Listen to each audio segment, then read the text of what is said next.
Guys, I'm Vivek Shankar. In previous lecture, I discussed about the body center cubic unit cell, in which I discuss about the lattice point, touching condition, coordination number, density, packing efficiency, empty space, etc. Today I discuss about the face center cubic unit cell, in which I discuss about the lattice point, touching condition, coordination number, density, packing efficiency, as well as empty space. So guys let start a topic now. So guys आज हम लोग start कर रहे हैं face centre cubic unit cell. Face centre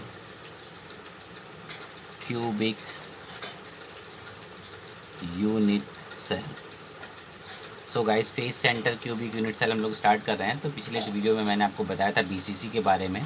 तो आज हम लोग बात करेंगे एफसीसी के बारे में. इसको हम लोग बोलते हैं बेटा एफसीसी. ठीक है, शॉर्ट फॉर्म में इसको क्या बोलते हैं हम लोग? एफसीसी. ठीक है बेटे, चलिए. तो सबसे पहले हम लोग इसमें बात करेंगे एफसीसी में किसकी बात करेंगे? लैटिस पॉइंट की. किसकी बात करेंगे? लैटिस पॉइंट क्या होता है इसमें? एफसीसी में लैटिस पॉइंट आखिर होता क्या है? तो आप लोग जानते हो कि जैसे एचसीसी में सारे जो एटम्स थे कॉर्नर पे बैठते थे, बीसीसी में कॉर्नर्स पे एज वेल एज बॉडी के सेंटर पे बैठते थे, वैसे ही एफसीसी में है ना, कॉर्नर पे as well as face centre पे जो एटम्स होते हैं वो ऑक्यूपाइज करते हैं अपनी प्लेस. इसलिए जो उसकी लैटिस पॉइंट होता है वो हम लोग बोल सकते हैं corner as well as face centre of the unit cell. तो आप लिख सकते हो corner of the cube, corner of the cube as well as face centre, as well as face centre of the cube. ठीक है guys, तो lattice point आपको पता चल गया, यानी एटम्स कहाँ कहाँ ऑक्यूपाइज करेंगे किसी भी क्यूब में? कॉर्नर्स पे और साथ ही साथ फेस के सेंटर पे ऑक्यूपाइज करेंगे. आपको पता है कि एक क्यूब में 6 फेस सेंटर होते हैं और एक फेस सेंटर जो होता है वो 2 क्यूब में कॉमन होता है. और आप तो जानते ही हैं, क्योंकि इन्फॉर्मेशन मैंने आपको बता रखी थी कि एक कॉर्नर है ना, एक क्यूब में 8 कॉर्नर होते हैं और एक कॉर्नर 8 क्यूब में कॉमन होता है. तो ये चीज़ें आपको याद भी रखनी है. ठीक है, अब हम लोग बात करते हैं इफेक्टिव नंबर ऑफ़ एटम्स, यानी जेड कैसे निकालते हैं. तो इफेक्टिव नंबर ऑफ़ एटम्स निकालने के लिए मेरे एक यूनिट सेल में effective number of atoms, molecule या आयंस कितने हैं वो यहाँ पर पता चल जाएगा. तो आप जानते हैं कॉर्नर्स पे एटम बैठे हैं तो टोटल कॉर्नर कितने होते हैं? 8 कॉर्नर होते हैं उनका, है ना. और एक कॉर्नर जो होता है वो 8 क्यूब में कॉमन होता है. इट मीन्स दैट उनका जो कंट्रीब्यूशन होता है वो कितना होता है? 1/8 प्लस 6 फेजेस हैं और 6 फेजेस में एक फेज होता है वो 2 क्यूब में कॉमन होता है, इसलिए 1/2. तो यहाँ पर कितने टोटल आइटम हो गए? ये हो गया 1, ये हो गया आपका 3, यानी हो गया आपका जेड का वैल्यू हो गया बेटा 4. यानी इफेक्टिव नंबर ऑफ आइटम्स कितने होंगे आपके एफसीसी में? 4 आइटम्स होंगे. ठीक है बेटे, तो एफसीसी में आप जान गए 4 आइटम्स होंगे एक यूनिट सेल में. ठीक है, आप बात करते हैं नेक्स्ट हेडिंग कौन सी आती है? लेटेस्ट पॉइंट के बाद मेरी टचिंग कंडीशन आती है. तो नेक्स्ट हेडिंग डाल लीजिएगा टचिंग कंडीशन. Touching condition. ठीक है गाइस, क्या डाली आप लोगों ने हेडिंग? Touching condition. तो टचिंग कंडीशन, अगर इसमें आप जानते हो कि अगर आप क्यूब बनाओगे तो क्यूब में आपको कहाँ का आइटम ऑक्यूपाइज अपनी प्लेस करते हुए दिखाई देंगे? तो आप लोग जानते हो कॉर्नर्स पे और एज वेल एज फेस के सेंटर पे. अगर हम लोग बात करें कि सपोज़ करीब कॉर्नर को टच करेगा तो जो टचिंग कंडीशन निकल के आएगी वो आएगी A = 2R, है ना. जो एज लेंथ होगी वो 2R के बराबर होगी. कब होगी? जब कॉर्नर को टच करेगा. ठीक है, बट अगर मान लीजिए कॉर्नर को टच नहीं करता है, कॉर्नर फेस सेंटर को टच करता है, ठीक है, तब जो टचिंग कंडीशन निकल के आएगी तब क्या आएगी बेटा? वो आएगी बेटा 4R = A√2. ये कैसे आई बेटा टचिंग कंडीशन? पहली टचिंग कंडीशन देखिए, दूसरी टचिंग कंडीशन देखिए. अब दोनों टचिंग कंडीशन में जो छोटी वैल्यू होगी वही, यानी कि उसी में आइटम क्या होगा बेटा? टच करेगा, यानी वही टचिंग कंडीशन होगी. सपोज़ करिए आप ये फेस देख रहे हो, मैं एक क्यूब का एक फेस बना रहा हूँ आपके सामने. अब फेस पे आइटम ये बैठा हुआ है, सेंटर पे आइटम ये है, कॉर्नर पे आइटम ये बैठा हुआ, कॉर्नर पे आइटम ये बैठा हुआ है. तो आप बताइए इसकी जो रेडियस होगी वो हो गई R, इसकी रेडियस हो गई 2R, इसकी रेडियस हो गई R. ठीक है, तो इट मीन दैट क्या हो गया बेटा? 4R. अब आप जानते हो फेस डायगोनल कितना होता है? फेस डायगोनल होता है बेटा एज लेंथ × √2, यानी A√2 होता है. कितना होता है बेटा? A√2. ठीक है, और अगर कॉर्नर कॉर्नर को टच करता है, अगर मान लीजिए कॉर्नर कॉर्नर को टच करेगा, तो मान लीजिए यहाँ कॉर्नर पे एटम बैठा हुआ, तो यहाँ वाले कॉर्नर को एटम को टच करेगा, तो इसकी रेडियस r, इसकी रेडियस r, तो ये एज लेंथ के बराबर होगी, तो आप लिख सकते हो 2r इक्वल टू a। तो ये टचिंग कंडीशन है जब कॉर्नर कॉर्नर के एटम टच करते हैं, और ये टचिंग कंडीशन है 4r इक्वल टू a√2, ये जब आपका कॉर्नर फेस सेंटर को टच करता है तब की टचिंग कंडीशन है। तो आप यहाँ पर देख सकते हो टचिंग कंडीशन कौन सी आपकी फॉलो होगी, तो आपका आ जाएगा, है ना, 2r is equal to a होता है, तो यहाँ पर आ जाएगा 2r is equal to a/2√2। तो आप बताइए कौन सी छोटी है, तो this is the smallest edge compare to the this one. So the touching condition जो FCC में होती है वो टचिंग कंडीशन क्या होती है, 2r is equal to a/2√2। ठीक है, तो हम यहाँ पर क्या बोल सकते हैं, तो यहाँ बोल सकते हैं in case of FCC corners atoms do not touch each other। मतलब टचिंग कंडीशन ये है, इस वजह से कॉर्नर आइटम कभी भी एक दूसरे को टच नहीं करेंगे। ठीक है बेटे, तो ये बात समझ में आएगी। टचिंग कंडीशन भी आपने निकाल ली। अब बात करते हैं हम लोग टचिंग कंडीशन के बाद मेरे नेक्स्ट हेडिंग आती है, आप लोग जानते हो कोऑर्डिनेशन नंबर होता है, तो हेडिंग डाल लीजिएगा कोऑर्डिनेशन नंबर, है ना। अब बात करते हैं बेटा कोऑर्डिनेशन नंबर की। तो ज़रा सपोज करिए कोऑर्डिनेशन नंबर किस तरह से आप लोग निकालोगे। तो कोऑर्डिनेशन नंबर दो एटम्स के रिस्पेक्ट में निकल सकता है। पहला तो फेस सेंटर के रिस्पेक्ट में, दूसरा हम लोग बात करेंगे कॉर्नर के रिस्पेक्ट में। ठीक है, तो सबसे पहले मैं बताना चाहूँगा coordination number with respect to face centre atom. तो पहले तो मैं लिख देता हूँ इस चीज़ को, है ना, कोऑर्डिनेशन नंबर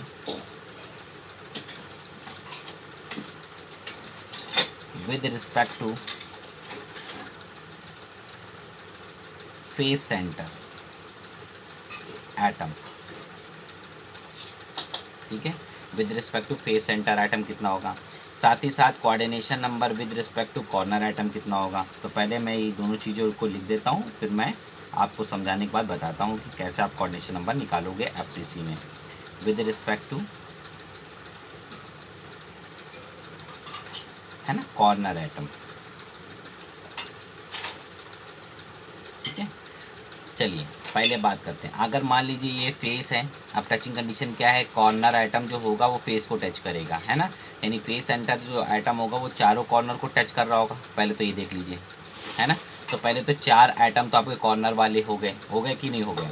आप देखिए जब आप इसको इधर बढ़ाओगे इस तरह से, देख रहे हो, जब क्यूब को इस तरह से बढ़ाओगे आप, है ना, जब आप क्यूब को इस तरह से बढ़ा दोगे तो क्यूब बढ़ेगा, तो ये वाला जो फेस सेंटर होगा इसको टच करेगा, ये वाला फेस सेंटर इसको टच करेगा, उधर वाला फेस सेंटर इसको टच करेगा, नीचे वाला फेस सेंटर इसको टच करेगा। तो चार फेजेस क्या हो गए, इधर टच कर रहे हैं। अगर चार फेजेस इधर टच कर रहे हैं तो इधर आइए, जब इधर को क्यूब को बढ़ाओगे तो इधर वाले जो फेजेस होंगे वो भी टच करेंगे, है ना, चार फेजेस। तो 8 फेस टच कर रहे हैं और 4 कॉर्नर, यानी कोऑर्डिनेशन नंबर कितना होगा विद रिस्पेक्ट टू जो आपका सेंटर आइटम है, या फिर बोल सकते हैं जो आपका एज फेस सेंटर आइटम है, तो कोऑर्डिनेशन नंबर 12 होगा, क्योंकि 12 आइटम जो हैं उसको टच कर रहे हैं, 4 तो कॉर्नर वाले और 8 फेस सेंटर वाले। 8 फेस सेंटर वाले कैसे, अगर आप क्यूब को ऐसे बढ़ा रहे हो, देखो क्यूब को मैंने बढ़ा के आपको दिखाया है, तो जब क्यूब को बढ़ाओगे तो जो ऊपर वाला फेस है वो भी तो इसको टच करेगा, और जो साइड वाला फेस है वो भी इसको टच करेगा, और जो नीचे वाला फेस है वो भी इस फेस आइटम को टच करेगा, इधर वाला भी जो है ना फेस है वो भी इसको टच करेगा। क्यों, क्योंकि आप कभी भी किसी फेस पे बॉल रखोगे तो बॉल आधी फेस से बाहर होगी और आधी फेस के अंदर होगी। तो आप समझ रहे हो ना, तो बाहर जो उभरी हुई होगी तो वो उभरी वाला जो पार्ट होगा वो इस वाले फेस से टच करेगा, ऊपर वाले, यानी 4 वाले, ऊपर नीचे दाएं बाएं वाले से। ठीक है, वैसे सेम बैक साइड पे होगा। तो 4 तो ये फेस सेंटर वाले हो गए, पीछे वाले 4 हो गए, तो कितने हो गए, 8 फेस सेंटर हो गए और 4 कॉर्नर हो गए। आप with respect to corner atom देखो, तो कॉर्नर आइटम किसको किसको टच कर रहा है, फेस को टच कर रहा है ना, तो उसके रिस्पेक्ट में भी आपकी कितनी निकलती है बेटा, कोऑर्डिनेशन नंबर 12। बट दोनों में सेम ही होता है, कोई भी चेंज नहीं होगा। अगर आप एक जानते हो तो दूसरी आप आसानी से बता सकते हो। इतनी बात आपको क्लियर हो गई, यहाँ तक कोई डाउट तो नहीं था। अब मैं इसको थोड़ा सा फोल्ड कर रहा हूँ ताकि मैं चीज़ों को और अच्छे से एनालाइज करके नीचे लिख सकूँ। ठीक है बेटे, चलिए नेक्स्ट हेडिंग क्या आती है कोऑर्डिनेशन नंबर के बाद, कोऑर्डिनेशन नंबर के बाद अपन की हेडिंग आती है डेंसिटी। क्या आती है, डेंसिटी। तो डेंसिटी का आप लोग फार्मूला जानते हो, है ना, रो इज इक्वल टू, है ना, Z into M by N A, ये हो गया, और यहाँ पर आ जाएगा आपका ए क्यूब। ठीक है, तो ये आपकी हो गई डेंसिटी। अब डेंसिटी निकालने के लिए आपको क्या चाहिए बेटा, जेड की वैल्यू। जेड की वैल्यू अपन को पता है एफसीसी के लिए 4 होती है, नंबर ऑफ रिएक्टिव एटम। तो 4 into M by A cube और एन ए। ठीक है, तो ये आपका क्या हो गया बेटा, डेंसिटी निकल आई, है ना। यहाँ पर फार्मूला आपको मैंने ड्राइव कर दिया डेंसिटी। अब डेंसिटी इक्वल टू जानते हो मास बाय वॉल्यूम होता है। अब मास किसका चाहिए, मास आपको क्यूब का, आपको, है ना, मास जितने भी आपके एटम्स प्रेजेंट हैं, नंबर ऑफ एटम्स, उनका मास कितना है ना, per unit volume of cube में, वही आपकी डेंसिटी निकलती है किसी भी सॉलिड की। इतनी बात क्लियर हो गई, यहाँ तक किसी टाइप का कोई डाउट तो नहीं है। चलिए अब मैं पेज को टर्न करता हूँ, आप लोग वीडियो को पॉज करके रोक के देख लीजिएगा। चलिए अब मेरी जो नेक्स्ट हेडिंग आती है वो आती है मेरी पैकिंग इफिशिएंसी। क्या आती है बेटा, पैकिंग इफिशिएंसी।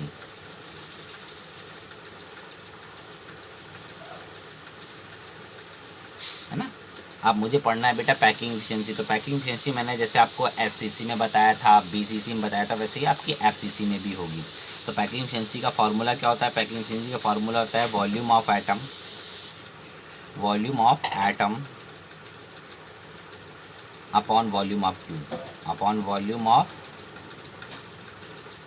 Cube into 100।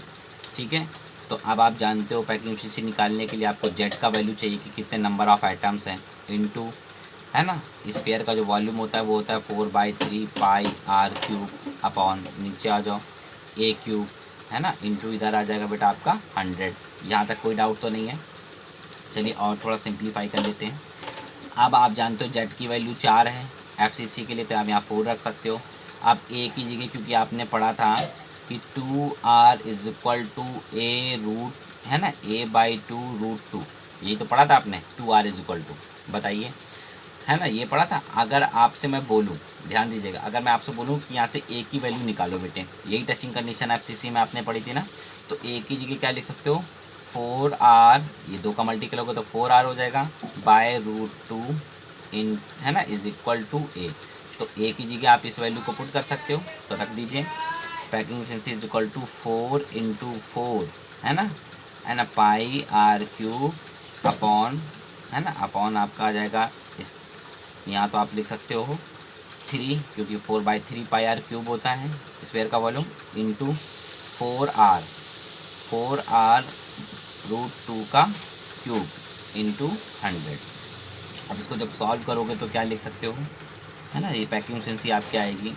तो यहाँ पर 4 है, यहाँ पर भी 4 है, यहाँ पाई आर क्यूब है, अपॉन नीचे हो जाएगा बेटा, है ना, 3 तो ये सही रहेगा, साथ ही साथ 4 का क्यूब करोगे तो 4 इंटू 4 इंटू 4, है ना, तो 4 चौको 16, 16 चौको 64 होता है, 64 इंटू, अब आ जाएगा आपका आर क्यूब, क्या आ जाएगा बेटा, आर क्यूब, है ना। अब ये √2 का क्यूब करोगे तो आ जाएगा 2√2, क्या आ जाएगा बेटा, 2√2, है ना, इंटू 100। इतनी बात क्लियर हो गई, है ना, यहाँ तक कोई डाउट तो नहीं है। अब देखिए 4 चौको 16 दूनी 32, है ना, तो ये 32 और ये है 64, यानी आ गया ये 2, और 3 दूनी होता है 6, तो आ जाएगा, ऊपर आ जाएगा ये आर क्यूब 4 क्यूब कैंसिल कर दीजिए तो ऊपर आ जाएगा pi√2 अपॉन नीचे आ जाएगा 6, कितना आ जाएगा, 6 इंटू 100, कितना आ जाएगा, 6 इंटू 100। यहाँ तक कोई डाउट तो नहीं बेटे, यहाँ बिल्कुल क्लियर है बेटे। चलिए, तो आप आसानी से बोल सकते हो, ठीक है। तो आप जब इसको सॉल्व करोगे आप, है ना, पैकिंग एफिशिएंसी जब आप सॉल्व करोगे तो कितना आपको मिलेगा, है ना, जब इसको पूरा पाई की वैल्यू रख दोगे, √2 की वैल्यू, √2 की वैल्यू होती है 1.414, है ना, तो आप जब इसकी वैल्यू रख दोगे तो आपको पैकिंग एफिशिएंसी मिलेगी बेटे 74%। कितने परसेंट मिलेगी, 74%। और जो इम्प्टी स्पेस होगा, क्या होगा बेटे, इम्प्टी स्पेस होगा वो आपका 100 - 74, टोटल 100 होता है, पैकिंग एफिशिएंसी 74% है, तो 26% इम्प्टी स्पेस प्रेजेंट होगा उसमें। इतनी बात क्लियर हो गई। तो यहाँ पर मैंने आपको बता दिया बेटे कि टचिंग कंडीशन क्या होती है एफसीसी के लिए, कोऑर्डिनेशन नंबर कितना होता है, लैटिस पॉइंट कितनी होती है, जेट की वैल्यू कैसे निकालते हैं, डेंसिटी कैसे निकालते हैं, पैकिंग एफिशिएंसी कैसे निकालते हैं, और साथ ही साथ इम्पटी स्पेस कैसे हम लोग मेज़र करते हैं। ठीक है, तो गाइस यहाँ तक आपको मैंने बात बता दी। और एफसीसी को बेटा हम लोग सीसीपी भी बोलते हैं। क्या बोलते हैं बेटा? FCC is also known as CCP, है ना, क्लोजेस्ट क्यूबिकल पैकिंग। तो क्लोजेस्ट क्यूबिकल पैकिंग बेटा 74% किस में निकलती है? एफसीसी में ही निकलती। सबसे ज़्यादा जो क्लोजेस्ट पैकिंग होती है वो एफसीसी में होती है। तो गाइस इतनी बात आपको क्लियर हो गई। चलिए, है ना, तो अब मैं अपने नेक्स्ट वीडियो में आपको हेक्सागोनल यानी एससीपी यानी हेक्सागोनल क्लोजेस्ट पैकिंग के बारे में डिस्कस करूँगा। ठीक है, आज के लिए इस वीडियो में मैंने इतना बताया है ताकि आपको चीज़ों को आसानी से एनालाइज करते रहें। अगर आपको मेरा वीडियो अच्छा लगे तो लाइक एंड सब्सक्राइब करना ना भूलें। अगर आपको कोई क्वेश्चन पूछना है तो कमेंट बॉक्स में आप कमेंट जरूर करें। ठीक है, thank you so much for watching my video. Thank you so much guys.